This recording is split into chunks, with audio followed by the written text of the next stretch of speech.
Hi,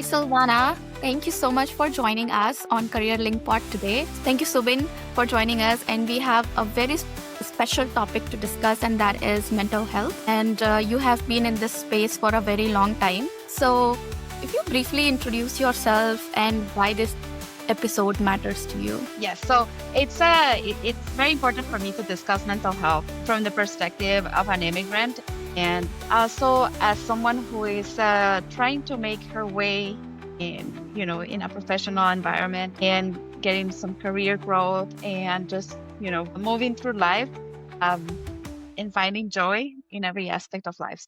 It's I'm very passionate about it. I'm very passionate about mental health and mental health awareness, as this is what I believe is that minds drive individuals and individuals drive societies. That's why it's very passionate about and interested to join and see if my experience or my story or anything that I have to share could help anybody. That's amazing. And do you have like a personal insight or story from your journey where you think that led to why you are so much passionate about mental health? So starting when I was a child, that's where my story with mental health started. Some of us are born different. And sometimes, when you try to adapt to a world, then it's not made for you. You realize that you really need to understand yourself and understand your mind so that you can find ways to integrate yourself and just be in line with your peers and your social group, right? So that's where it all starts. Further in my life, I realized that I had a passion for it. I had a very good way with analyzing situations and analyzing personalities, and reading people was something that I was good at. I excelled at.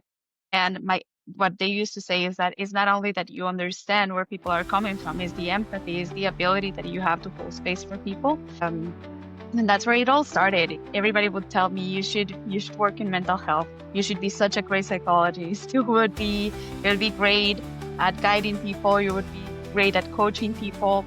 And I was like, but I have so much to learn yet about myself, about life, and I don't believe that it ever stops. I think that it's something that it's ongoing, and you may, reach a level in your own journey that allows you to help others in some areas. And then in other areas, you still have to work on yourself. Like, it's never stopped. Yeah. So that's where it all started. But when I moved to Canada, I had already been in my healing journey, in my process with mental health and being aware.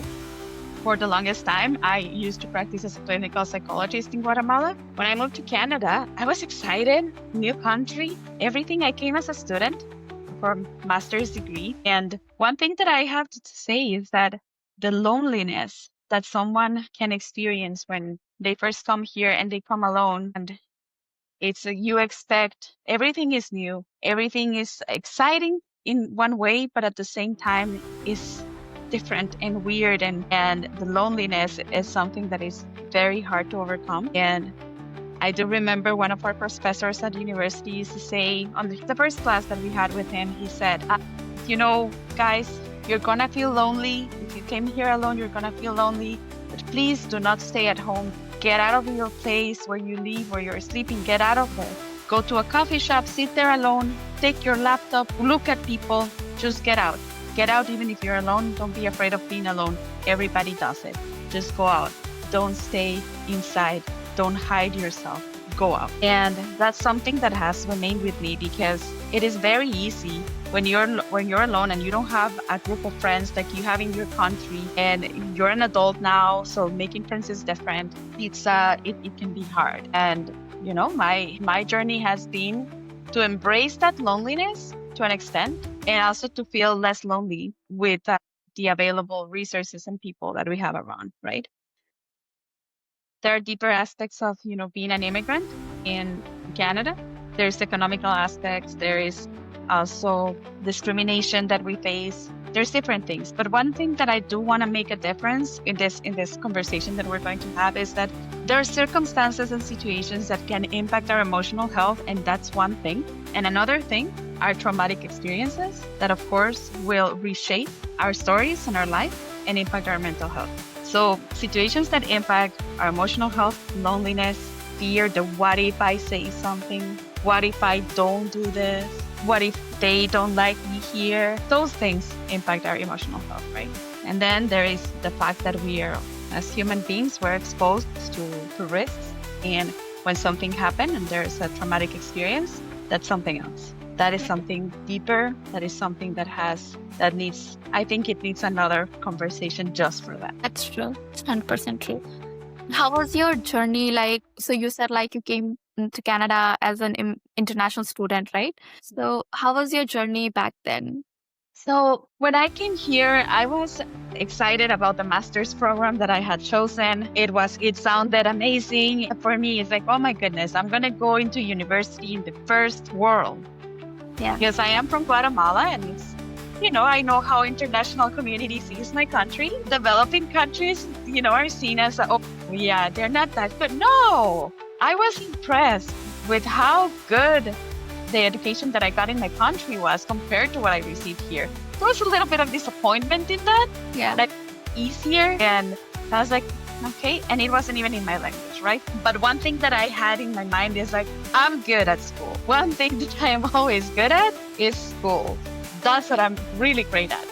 So, like the school, the academic aspect of it, it was my safe space. It was the thing that I knew that I had cracked in my brain, in my being, that I could get there and I could do. So that was one of the first moments that I was a little scared and I felt a little bit of anxiety was I had never in my life taken public transportation. I have never done that. But I did that, as a tourist in Argentina and in the States as a tourist. But there was someone with me who knew how to do it, right? I never had to crack that alone. And that for me was a challenge because I didn't understand it. And I got lost many times. I even fell asleep one time in the bus and ended up at the end of the route and didn't know where I was. It happened.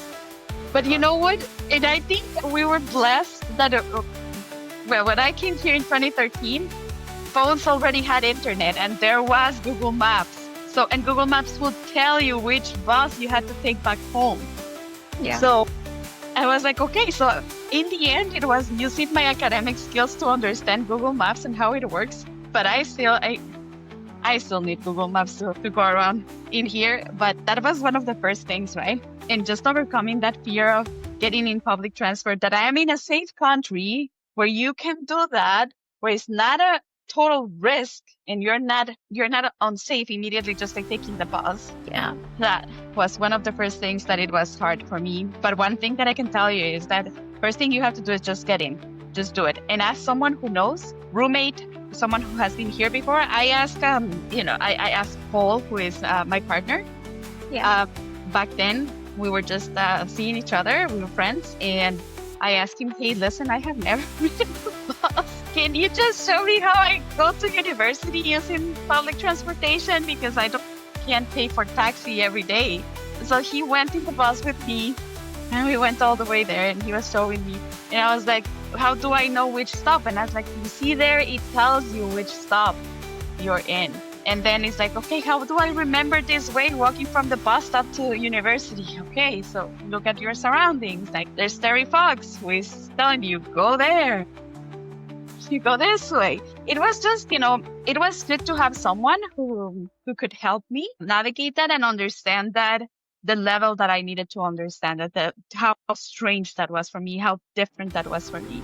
And it wasn't a language barrier. It wasn't something like a mobility barrier. It was an emotional barrier, a cognitive barrier, Yeah. that I needed to work on. So that was one of the first ones. The second one was when I got sick the first time. So something that happened to me when I moved here is that I had all my money in one bank account and I had to move it to a different bank account. And in those movements, I didn't have access to money for a couple of weeks. And I did not have money to buy food or medication because all I had was my bus pass and rent. and I did not have money for anything. So for 2 weeks, I couldn't buy anything. Absolutely nothing. More than 2 weeks, maybe like 3 or almost 4 weeks that I couldn't buy food for myself.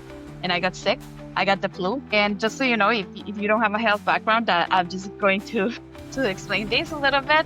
Flu viruses are not the same virus every time. They mutate and they change as they get into a human body. And when you're new in a country, you would get viruses that have mutated in ways that you have not built defenses for, that your body doesn't understand or know.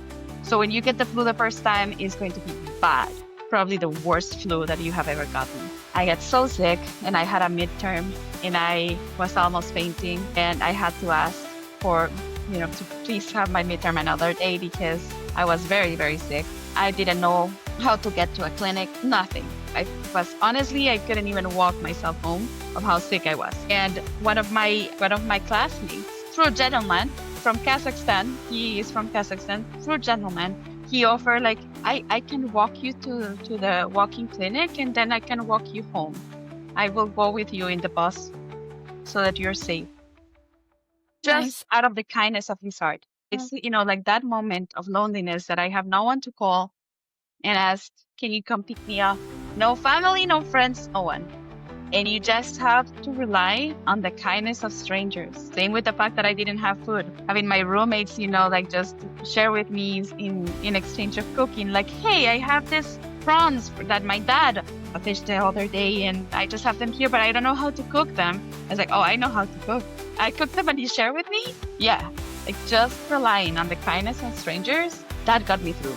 But realizing how alone you are and how fragile your independence and your loneliness is, that's something else.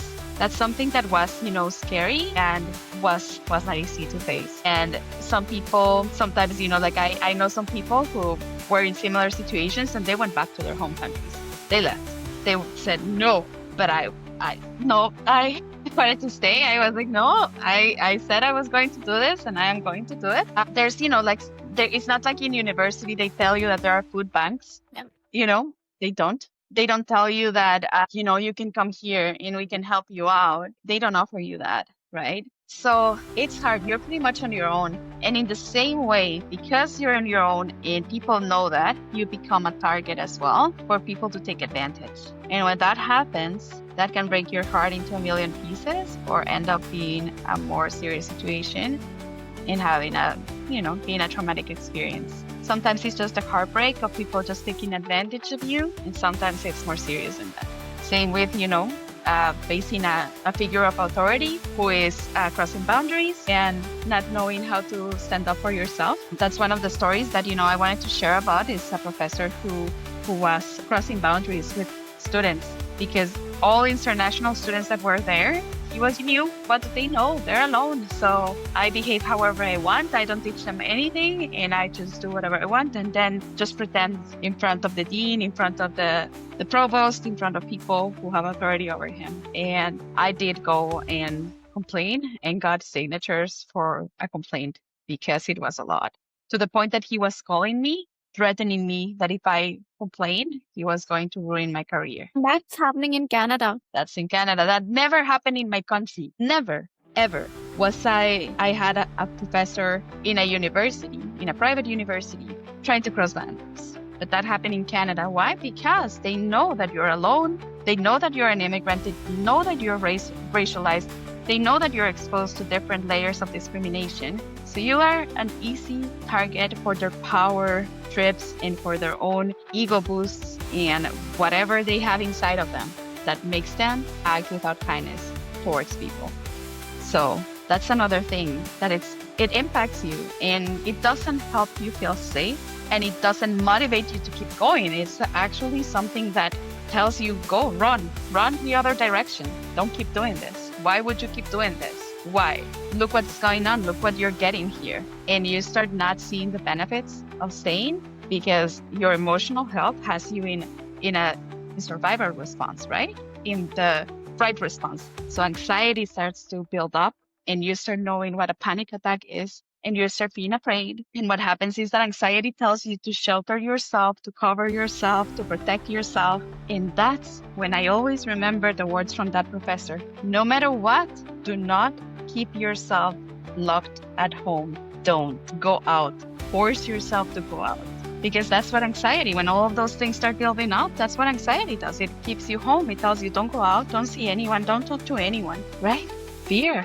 So I think those are the two things that are, because we cannot control what other people do, right? But the things that live within us, that I think there are the two issues that are the most complex to unpack and deconstruct inside of us are fear and loneliness. It's true. Wow. I still can't believe like a professor in Canada. It's really a very devastating thing to say, because when we say like Canada is the safest country, we know it's the first world country, and our international students still go across and we travel all the way from like so many, like from back home, and we come here to rely on like safety and security of the country. Yeah, absolutely. And it's, it's hard because you're putting all okay. For some people, our life savings Yeah. is everything that they have worked for their entire lives, and 100%. they're just investing it on higher education, and you're expecting a level of professionalism and respect that if you don't get it, and then there's this thing hanging over your head, like the Damocles sword that is hanging over your head the whole time that says you're just an immigrant here. Yep. You have less rights. Even though you don't have less rights, you have the same rights as a Canadian citizen, Yeah. except you don't have the right to vote. But you have, when it comes to respecting and having laws respected for you, you have that. You also have the right to a safe environment. But because people know that you're a little afraid that, well, I wonder if this is going to count against my application for a permanent residency or my extension of my work permit. Yeah. It doesn't. It won't. It doesn't. Maybe if this person has power over certain job places, and then you need he knows someone who works in a company you want to work for. Yeah, but that's everywhere in the world. That doesn't matter. That's not related to being an immigrant. That's related to life, right? It's just how the world works. But yeah, it is bad. And what he was doing was that he would just show up to class and just talk about one project that he did back in his and he was an immigrant too, back in his home country, and he would just talk about it the whole time, not giving us what we needed so that we could apply it in the future at a master's level, but just talking about that, the same things. Then he would just, he would yell at people, he would embarrass people when they wouldn't do things the way he wanted them to see them. If you wouldn't add things that would be exactly the same as his project that he did 1,000,000 years ago in his home country, if you wouldn't do it that way, then he would humiliate you and say things that were very bad and yell, raise his voice, bang tables, be very aggressive. It was too much. So it was just bad. So I didn't think that was normal. And being, loud, opinionated Latina, as I am, it's my culture. That's just the way we are. I was like, absolutely not. And the other thing, and I think we have talked about it in our own personal time about this, that when you have straight A's in an academic environment, Yeah. it's like you do have a leg to stand on. Like someone with a straight A record comes and stands in front of you and says, this is wrong. I am complaining because this is wrong. It is like, whoa, wait. So this student is not complaining because there's too much homework. The student is not complaining because I didn't get the grade without doing the effort. No, this is a straight A student who's coming here and saying, this is not up to the standards that we expect. And I think that I even used the word abuse there back then because I felt it as if it was emotional abuse. Yeah. And some people would feel it. Like when you see your classmates crying in the bathroom because of something that he said. And they don't have, it is like, no, I'm sorry, David, so much, right? And then, when I complained the first time, he called me on my cell phone before class the next day. And I remember I was with my now partner. I was with him. And he was like, why is your professor calling you? Because he was telling me, Sylvana, I can't believe you went to complain about me. Why would you do that? Why would you do that if I always give you good grades? And I'm like, you don't give me good grades. I work for those grades, and I don't care if you're disrespecting people, my classmates who are also doing the best they can. I'm not, no, I'm not going to stand for that. And you shouldn't be calling me because I feel like you're threatening me right now. Yeah. You shouldn't be calling me. I think that you're crossing a boundary. I never gave you my phone number to call me for this type of things. So please don't. It was a lot. I was feeling anxiety. Like the level of anxiety that I was feeling was a lot. But this is the thing. I knew that what happens with anxiety is that you have to let it be and recognize it. Like, this is anxiety. This is not an actual threat. This is just my body reacting as if it was. It's a reaction as if it was a threat. But there is actually nothing here that is going to kill me. But okay, do whatever you have to do and just allow the central nervous system to calm down, right? But then you get it a lot and you get it all the time, the different things that it does have an impact. And that's when you also need supports and you need to seek help. Whatever that help is not the same for everyone. I could not recommend one place for everybody to go. Yeah. What I recommend is being open to do a Google search for what suits you. If at the spiritual level, some people find healing in spirituality. Some people find healing in something more technical and more practical, like counseling or a psychologist or support groups. But it is finding what works for everybody, for each individual. And that's why for me, it is very important to know that you can look for resources. Like, things are very straightforward. Like, you can literally type in what you're looking for. I need spiritual counseling to face loneliness. I need a support group for anxiety. You just look for it and be open and know that it is so common in here for people that, in our countries, a lot of people might say, oh, but you're going to a psychologist or you have mental health issues. You should shut up about it. You should keep it quiet. It's an embarrassment. It's shameful. It doesn't matter. Don't tell them that you're going then. If that really matters, don't. Because it's about just getting better for yourself, right? And looking for that. Because at some point, your own personal resources fall short. Like, that way of just allowing anxiety to do their thing and recognizing it for what it is doesn't work anymore. It's not sustainable. So it's about knowing things that you can control, things that you cannot control, and things that you need help with to build your structure that will support you. Over to you, Subin. Thanks, Aayushi. I can still feel that. I think the pain in your voice, though it might have happened quite a few years back, right? But I can still feel that, and it's quite deep when you talk about the mental health.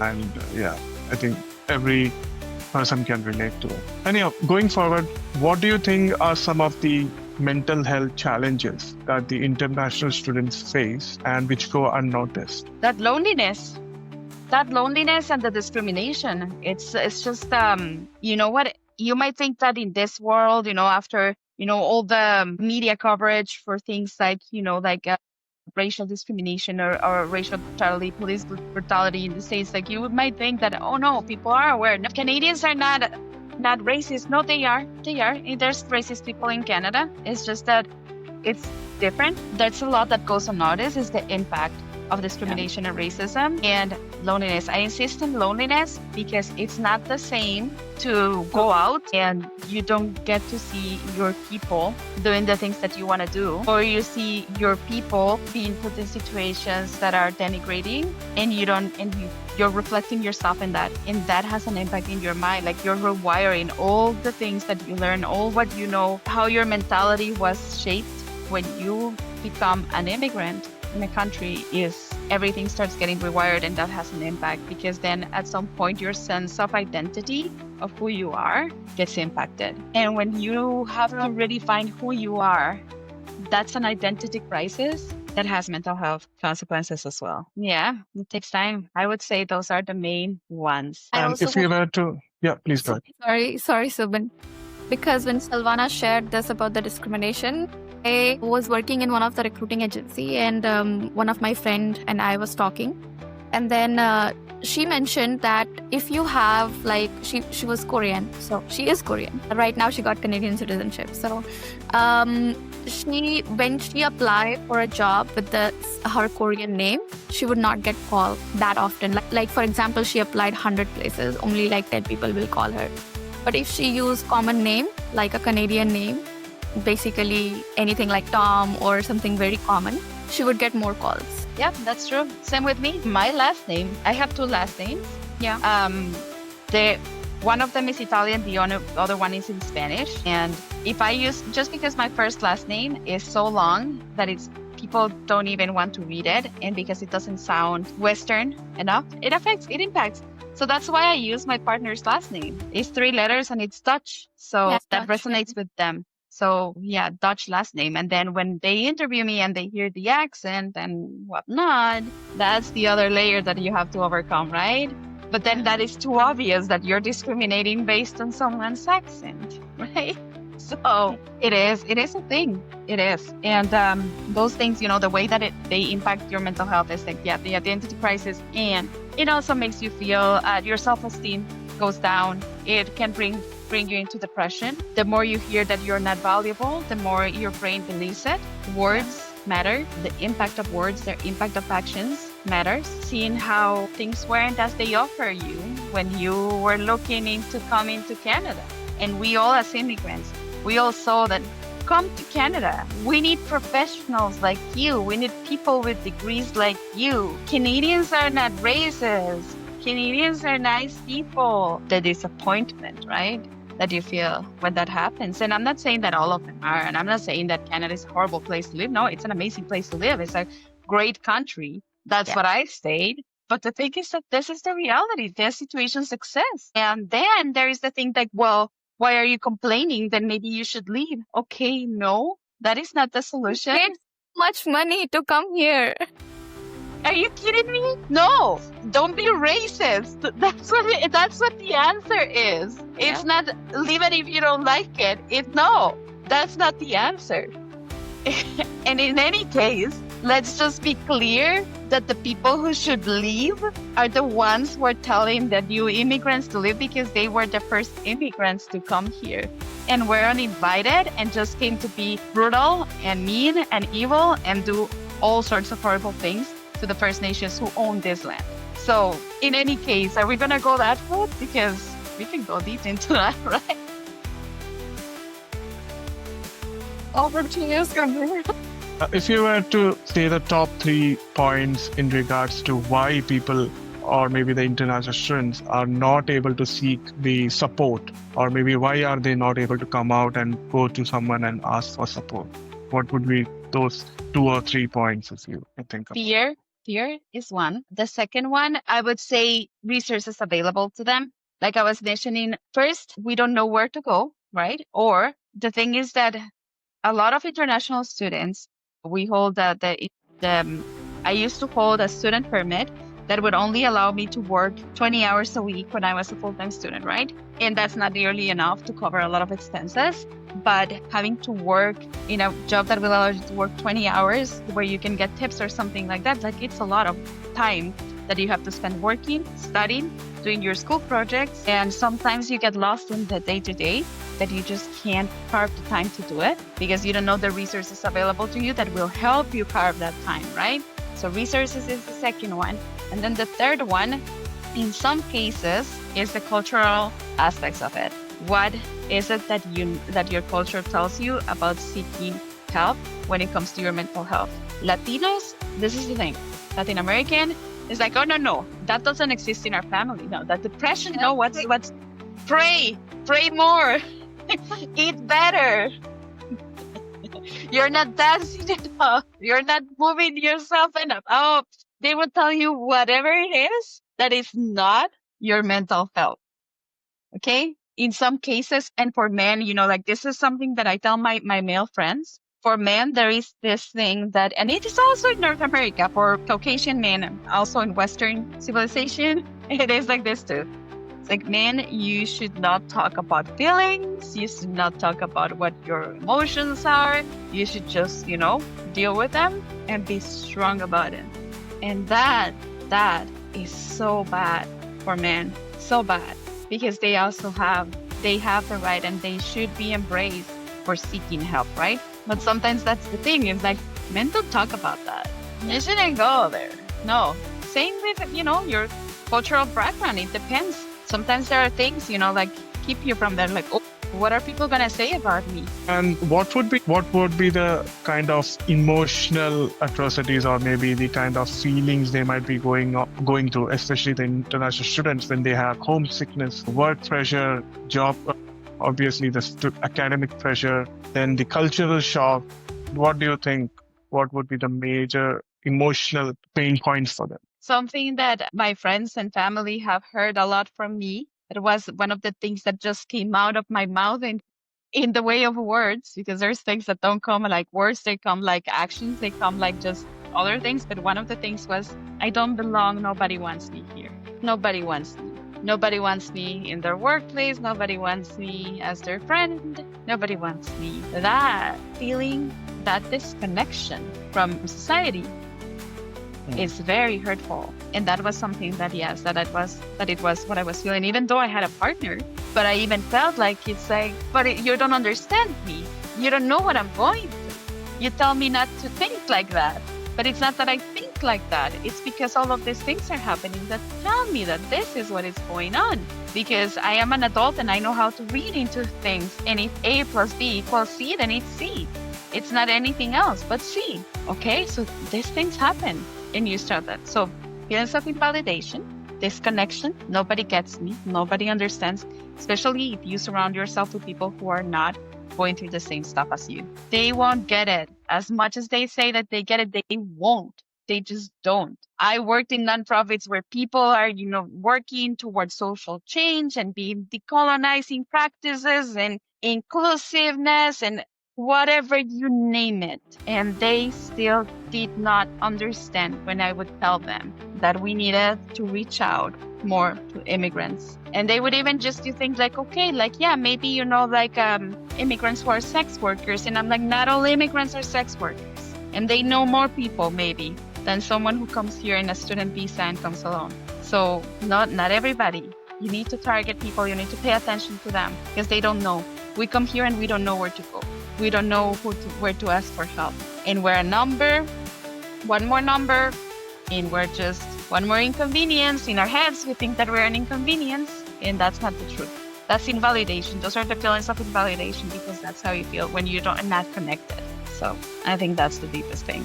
And that's hard to overcome. And when I talk to other immigrants, that's what they tell me. It's like, yeah, I feel like I don't matter. You matter. You matter. We want you. People want you. And you have a way to connect. And we are connected. And nothing can break that connection. So yeah, I think we can keep talking and talking on this topic. It's so close, right? Yeah. Over to Aayushi. I don't know. I just feel so like I started remembering all the memories from 2015 because I came to Canada in 2015 as an international student too. So I went through that mode. So when you were facing all these things, so how did you cope up with it? Like what key strategies you used? I understood like what your professor said, like, going out. But what else more? Like what did you added more to your life? I'm going to be very honest. It was not easy. There were moments there was excessive shopping, excessive eating, like emotional eating, comfort and food, stress eating. And those things are not sustainable and do not work. But for me, what really helped me is, like I say, I do have a psychologist that I see every 2 weeks. Okay. But it's also because I also did experience traumatic experiences that for another podcast maybe. But it's too much. But I do see someone. I seek help. I looked for help, for professional help. And I went back to the roots of my spirituality, which is something that and when I was in my 20s, I kind of, disconnected myself a little bit from going back to that. And that includes, a lot of indigenous practices from my country that are similar to the indigenous people here in Canada practice. And feeling that connection to the land and feeling that connection to my spirituality really helped me.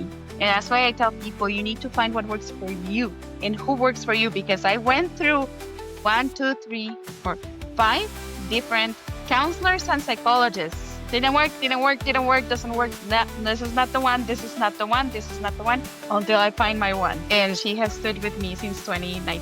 So it takes time to find what works for you. I tried support groups, didn't work for me. I tried dancing classes, nope, sorry, can't. This is just affecting me even more, making me anxious even more. No, It's like I'm wearing this shirt. I'm gonna show it to you. That says, "I came, I saw, I got anxiety, so I left." That's what has helped me as well. If it doesn't feel good, no way, goodbye. This is it. So those are kind of the things that I did. Like honor myself, respect myself and my feelings, my peace, my boundaries, and never ever be afraid of speaking up when something is wrong. No matter if people make you cry, well, then you cried. That's it. Get over it. Cry and then stop crying and don't think, oh, but they're going to think. It doesn't matter what they think. Okay. So just accept yourself and keep going and don't be afraid to seek help. And if your family thinks that that's wrong, don't tell them. Just do what makes you feel better. Yeah. Be your own you. Be your own you. Find your own thing. Maybe it's hiking and it's beautiful. Halloween, that's the other thing that started, like I would look forward to Halloween, just to look forward to something. Like, this makes me happy. Halloween makes me happy. Getting dressed up, the decoration, all those things. So find things that make you, look forward to something in the year, because sometimes cultural celebrations don't match, right? And maybe the cultural celebrations of your country don't exist here because there's not a lot of people from your country here. So find something within what is available. For some people, oh my God, I love Canada Day. Yeah. Because it's hot, it's the summer, and everything is red, and it's like, oh my God, yes. Look forward to something that exists here and just roll with it. Like, find little pockets of joy in every single thing that you do. The winter, yes, there's winter, but you can find pockets of joy during the winter. Find pockets of joy in every single aspect of what you have around you. Don't be afraid to go alone to concerts. Don't be afraid to go alone to coffee shops. Don't be afraid to go alone and sit in a restaurant that you really want to try. Just do it. Just do it. Who cares? People are probably going to look and say, oh, that person is alone. And then they're going to forget about you, just like they forgot when you needed help. Okay? Sorry, but people are really not going to care. So use that narrative that you saw that nobody cares about me, nobody wants me, so nobody's going to pay attention to you. So might as well just go and enjoy it by yourself, right? That I would say. What about you, Aayushi? For me, I'm a strong believer. I love solo traveling. That is my go-to thing. I've traveled almost 16 countries. Oh no, actually 20 countries. Yeah. And most of the countries actually I've done solo traveling, because that is, like you said, little joy I look forward to, right? So I know, I love traveling. So what I love about traveling, I love budgeting. I love finding hotels where I'm gonna stay. I love looking at sites and where I'm gonna do hiking or which place I'm gonna relax, and it makes me happy. So I started doing traveling, I think, when I was 17, and the first place I went to was Arizona. And I went to Grand Canyon. I didn't know anything about Grand Canyon, honestly. Only knew there is something called Grand Canyon. And so they have West Rim, and then they have East Rim and all of that. And I was like, okay, this looks nice. So I just went there and hiked up till I think 40 kilometers. Wow. Took pictures and came back. That was my literally first time doing hiking in Grand Canyon, Arizona. Wow. The Grand Canyon is magnificent. Yeah. It is amazing. What about you, Subin? I try to explore places, but one of the key things of mine is I try to find contentment in small things. I don't overaspire or maybe too much pressure. I try to be happy at that moment. That's the way I find happiness or my own support system, and it keeps on going. Staying in present. Yeah. I think it's about those pockets of joy, like I said. You know what? I think I'm going to create that as my brand. Pockets of joy. That's what I'm going to call myself now. Pockets of joy. It is so important. The small things, the little moments where you can find it, where you can find that connection, where you can find that light, right? And when I say, there's this Rumi says something in the ways of, it's only through darkness that you will find your light. So remembering that, going through all this hardship helps you find where you will shine and what you will become. And I'm not saying that you have to thank the traumatic experience, but just know that every time you go through hardship or through something dark and something that looks like there is no light here, you will find your own And that's the most important part. Yeah, Every I tunnel love has that. Yeah. Sylvana, do you think mental health and self-care goes hand in hand? It could be. In some ways, it does for certain things. And I have had this conversation before, especially when I was working at a sexual assault center, that when we're talking about, like self-care is a condition for your daily living, for daily things that can, make you feel okay and make you respect yourself, right? There's other things that are linked with mental health that require more than self-care, right? Because I wouldn't tell someone who has gone through a very traumatic experience just to have a bubble bath, okay? Right? But if having a bubble bath makes your body calm down, then honor that, okay? So that's the difference with self-care and mental health. Like sometimes it is something that could contribute, but it's not all it is. So I wouldn't say hand in hand, but because you can just, and the other thing is that you start considering a lot of things your self-care, and then you start doing selfish things and you disguise them as self-care.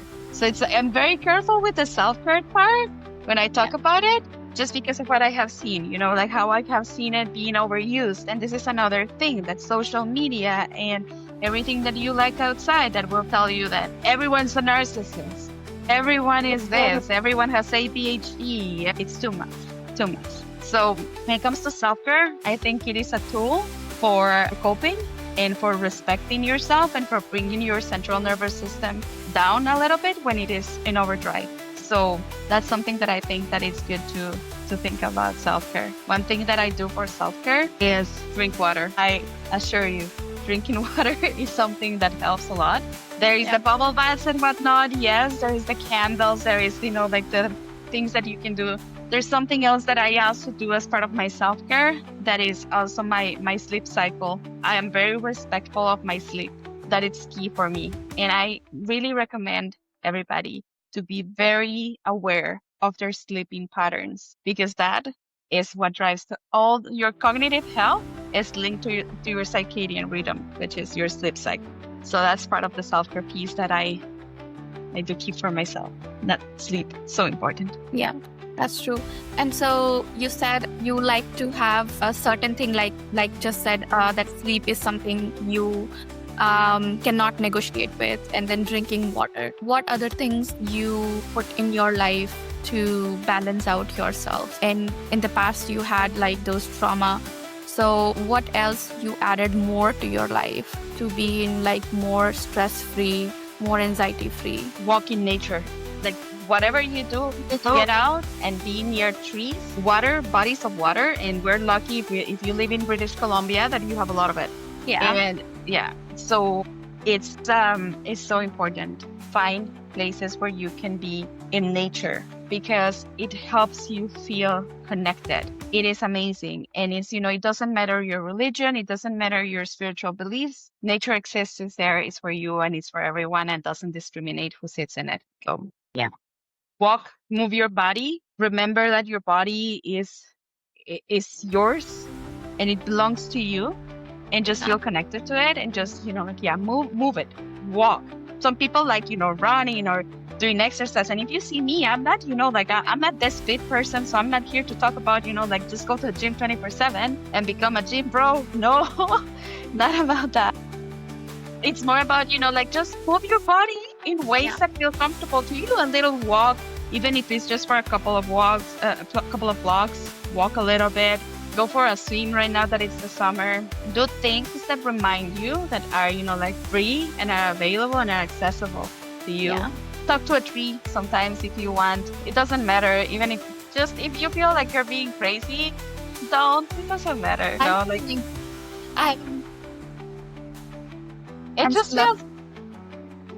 I think one thing to add in this social media world is to maybe abstain from social media for those days also. Maybe if you have a job loss or something and then you open your social media and you see so many things happening, right? And I think abstaining maybe from that for maybe 1 or 2 days till you recover and walk out, just keep at peace. I believe that could be a better thing. Yeah, I think that too, because you take a break from social media. There's so much information about that. And the way the algorithm works, that you're, if you're looking for a job, they will start, so many things related to job search, and you're like,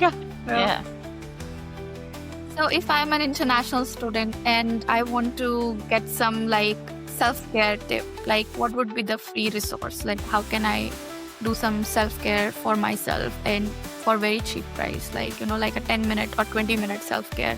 Walking in nature is one thing, hugging a tree is one thing, and then what else more you can do? Cook a meal that will remind you of a good time. That, smelling things and tasting things can bring your central nervous system down. It can remind you to a calmer and better and easier moment in your life. I'm not promoting finding comfort in food, but I am promoting the fact that sometimes through the senses is where you can find that. That will be good. What else can you do? Like something free. If you have internet, call one of your friends, even if they live across the world. Call them, text them, dance, put some music, your favorite song, put it on, blast it in your headphones and dance to it. Feel yourself connected to something and just use it. And things that are free are like that. Light a candle, clean your area, just do things that will make you feel a sense of, like peace and quiet and calm. Things that you can do for free are like that, like you don't need lots. You don't need to spend a lot of money. You don't need to travel back to your home country to just feel okay. Not every time is possible. So just do it. And there's also, write it down, journal. If you don't like writing, use voice, say it, and then read it back to yourself or listen it back to yourself. It's like sometimes when you say it and when you talk to yourself about it, you understand it better. So that's what journaling is good about. And that's one of the things that I do as well is journaling. I forgot to mention that one, but that one is a key thing for me is journaling. Yeah. And I also learned how to share about my life and about who I am, because the isolation part is what feeds anxiety in some cases. So I do share things about, what I'm doing with my friends. My social media is private, so it's only for my friends, but I do share certain things. Sometimes that makes me feel connected to the people who are so far away from me, because they're so far away. And I get to see their children growing up and whatnot, and then playing with their families and getting together with each other. So I show them as well, what am I doing here? Look, this is what I do. I went to a park and I sat here and I'm thinking about you guys. And there you go. Things like that bring you joy, that remind you that you're still alive. Yeah. I would say those things are free and you can do them all the time. Thank you so much, Sylvana, for sharing that. You shared before that you created a boundary when you feel like there is a trauma and then you needed a boundary. This is my boundary and I don't want to. So how did you create it like that? That boundary. How did you know, like your emotional boundaries or habits? This helped you during tough times. So how did you create that habit and what emotional boundaries you created?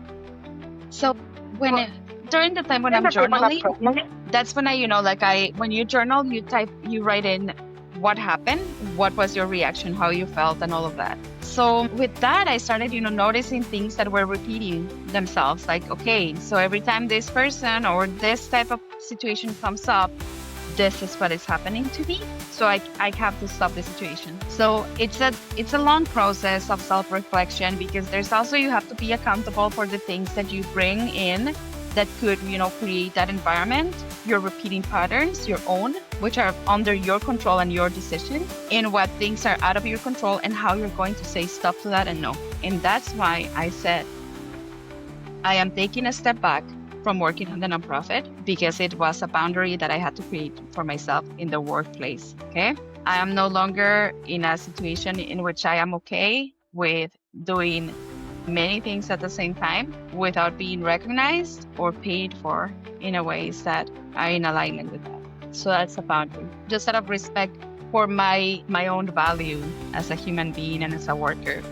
Okay, it's like there's things that I'm not going to stand for. And being an HR professional, because I know the law, I know what are my rights, and I know how to defend those things.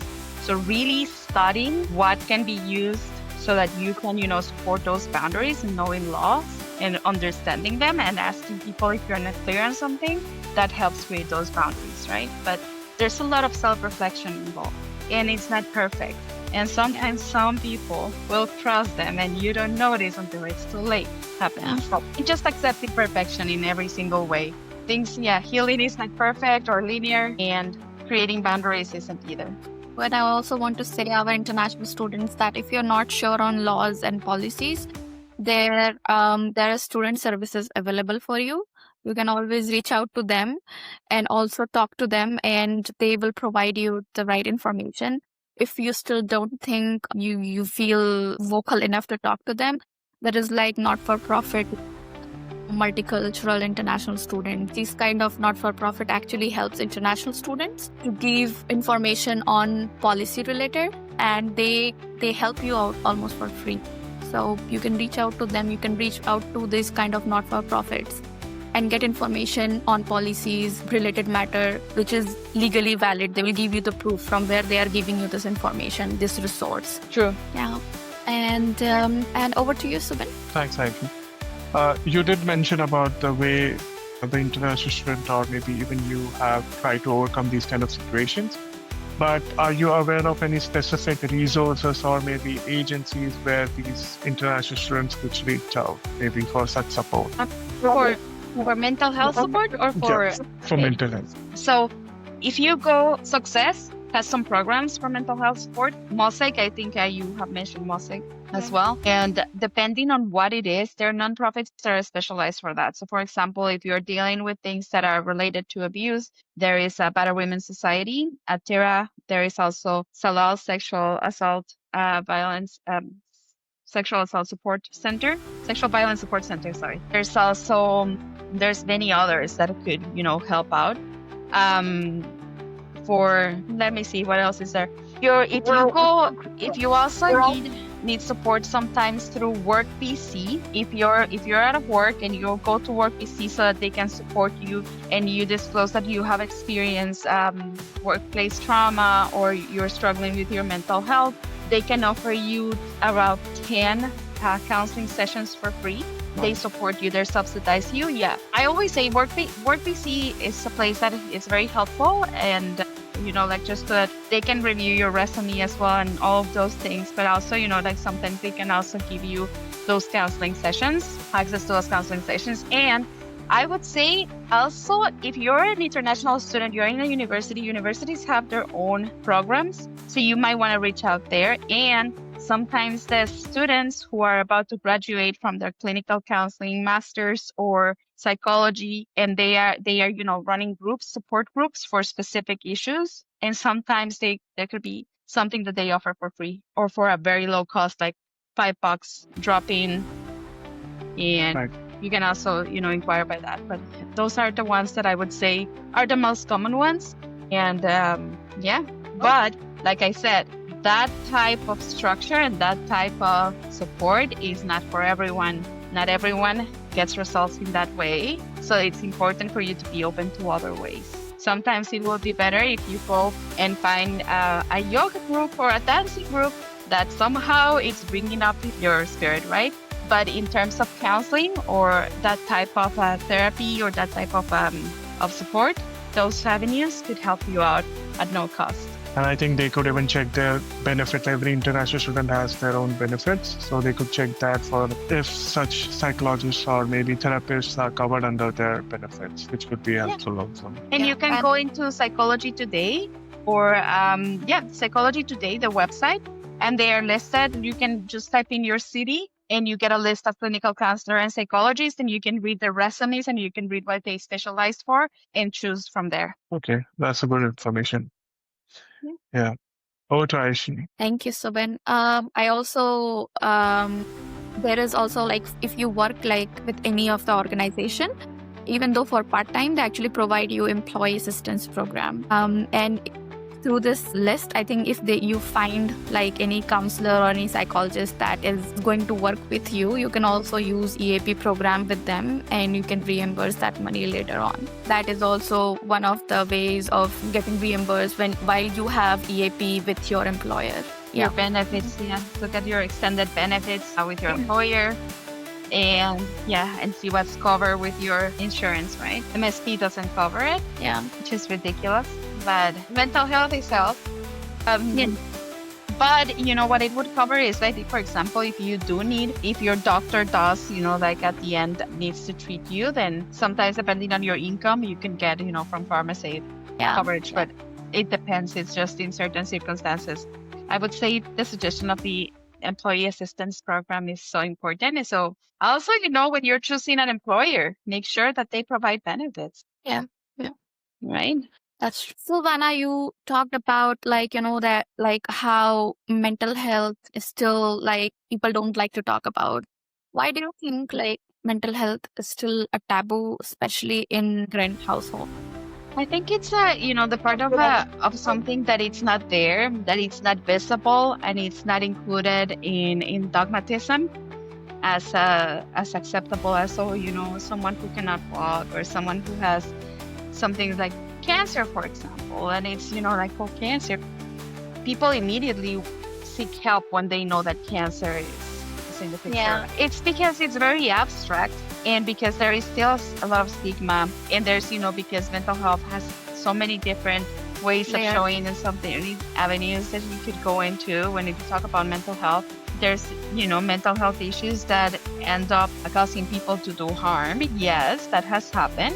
People with hallucinations that have gotten into car accidents, or that hear voices, and voices tell them to do things, and just based on those particular cases, a lot of people immediately say oh, crazy, oh, there's the stigma, there's the label on this, and nobody wants to live with a label. And especially when you're dealing with anxiety, with self-value, with the perception of your self-value or self-esteem, or that you're not accepted, that you don't belong, you don't want that to be added, right? A label. There's a lot of taboo and stigma, and that's why for me it's very important to be engaged in mental health awareness, because it happens to everyone, and it's not, and everybody has the right to seek attention and help and pursue their happiness, right? So I think it's because of all the taboo and all the things that have shaped how we are. Also, I don't know, there's a lot of conspiracy theories around it as well, and it's a way of just just controlling who we are as humans, what they want us to be, how they want us to behave, right? So what a better way than creating a stigma around improving yourself, what gives you drive, motivation, and clarity of mind. Let's create a stigma around it, right? Yeah. So just so you know, a lot of brilliant minds have been known by the stories that people tell, or even because they were diagnosed at some point, that everybody knows that they have had either bipolar disorder or suffered depression and anxiety disorders at some point in life. Like I'm saying, great, minds of our world. So I will say that's still a thing. That's still happening, in my opinion. Every household is different, though. Yeah, that's true. At least we can talk about it here, right? We can talk about it so openly. I think there are so many countries where mental health is not even a thing, right? People don't even voice for that. But we are here, have that platform to talk about. So I think in that sense, I feel we are privileged. Yes, that is true. When you said mental health is very abstract, so what does that actually mean? Why is that abstract? Because there's so many, minds are very unique, and the behaviors are not exactly the same every single time. They share certain core notes or core values or core, a core, right? But then they present themselves in different ways. Even, the way that mental health disorders are diagnosed, they're based on statistics. And that's why the manual that it's used to diagnose has to be reevaluated every certain amount of time, because things change. And it's based on observable human behavior. And there are aspects of mental health that are not observable, that are felt by the individual and reported by the individual. And sometimes people cannot express what they're feeling or thinking. Yeah. Because there are things that cannot be explained. And that's where the abstract lies. Yeah. Right? Not everything is observable, and not everything cannot be explained exactly the way that people are experiencing it. That's true. I think that's a very good point you made, because I was doing volunteering. So I had a course in my university. I did Introduction to Psychology. And to complete that course, I also needed to do some volunteering. It was I think, credit-based, either 4 credits or something like that. So I was working in, because I didn't want to go anywhere else to find that program. So I just did the counseling volunteering in my college. And there I figured out that even people, how they are feeling, if they're sick or if they have fever, people cannot even tell you that, because that is also due to like mental health. And this is such an easy thing, right? Like, how are you feeling? Like, this is a very normal question to ask. Like, you went to see a doctor, but you don't actually feel what is happening with you, like in your body, like in your, like you have stomach pain or if you have cramps, but you cannot even feel that. So that is a case like where I feel like when you're talking about abstract, I can connect the dots where that is coming from. Could be, yeah. That's a very clear picture of that. There's also the way that when you were saying like, okay, like when you go to the doctor and you have cramps and it's like, yeah, my stomach hurts here, it hurts here. Yeah, but it's very where does discrimination hurt you? Can you point it where it hurts? Is it no, right? It's abstract. It's not in a physical way. And yes, when you have anxiety, you feel like you're choking. You feel like you cannot breathe. You feel like you're about to when you have a panic attack, you feel like, yeah, right? Like you can breathe. So that's why they say, oh, it's a panic attack. But when you have anxiety and it's all happening that I cannot focus, why can't I explain this? Why can I do this? Where is it preventing you to see? Where is it preventing you to talk? Is it because your mouth doesn't move? No, it's not there. It's not that. Is there something wrong with your nerves in your face? No, it's not. So you're gonna point it, right? Where does it hurt? It just does. It hurts in your soul. It hurts in your mind. It hurts in your existence. Yeah. It just does, right? So it's the abstract. Over to you, Subin. What would you tell a student who's silently going through these struggles right now? Write it down, talk to yourself, and when you're ready to talk to someone else, you will find a way for someone to listen to you. Take your time. It's okay. Take your time, but just know you're not alone. Somebody else has gone through the same thing, and you're not obligated to talk about it, but just know that you're not alone. But talk to yourself at least. And what do you think would be that one mindset shift needed, that trigger to have a better mindset to overcome these kind of scenarios? I know journaling, everything is there, but what would be that trigger we need in our lives to start doing that? I think it's acceptance, which is a very, very big and broad concept. There is not one way to reach acceptance, and it's very individual, and it's not about having a right or wrong mindset. It's more about finding it, letting it find you. And sometimes, and I told this to one person the other day, there was a time when I was depressed and I was working and doing everything I can to get out of depression, and I just still couldn't. And there was this one day that I was looking for something under my bed, something that just fell, and I was going to reach it. And I saw one of the caps of one of my headphones, like the rubber parts of a headphone. Mm-hmm. And I saw it, and I don't know what was it about it, but I just started laughing. And it just started reminding me of how I felt better. And it just happened. And sometimes when you are in a breaking point, at a very low point, there's also something that happens that it can be something so small and irrelevant that just trickles it. And you go, I need help. It's very individual. There is not a one thing that can do it. You cannot force it out of anybody. And that's why I said, when you're ready, you who are suffering in silence, when you're ready, know that there's someone who's going to be out there. Just know it and have faith in it and believe it, right? Because there is not a one thing. You cannot force people. It's not going to work. People have to want it. And it's the same with acceptance. I think being aware as well is one of the key. Like, and acceptance comes with awareness as well. Like, it's both related to each other. Definitely. Absolutely. Knowing what to do would at least bring that mindset, okay, I need to start with it, though I stop in between. At least I'm giving that effort to start with that process. Mm-hmm. If mental health was a subject in school, what do you think should be the first lesson? Self-exploration. Knowing who I am, as you said, be you. Yeah. Knowing about yourself and knowing how to question yourself and how to understand yourself.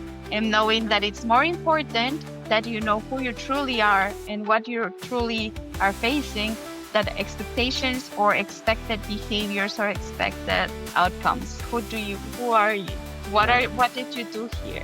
What do you have to hold yourself accountable for? What do you have to let go? What do you have to accept in yourself? What makes you feel like you're not okay? What is it?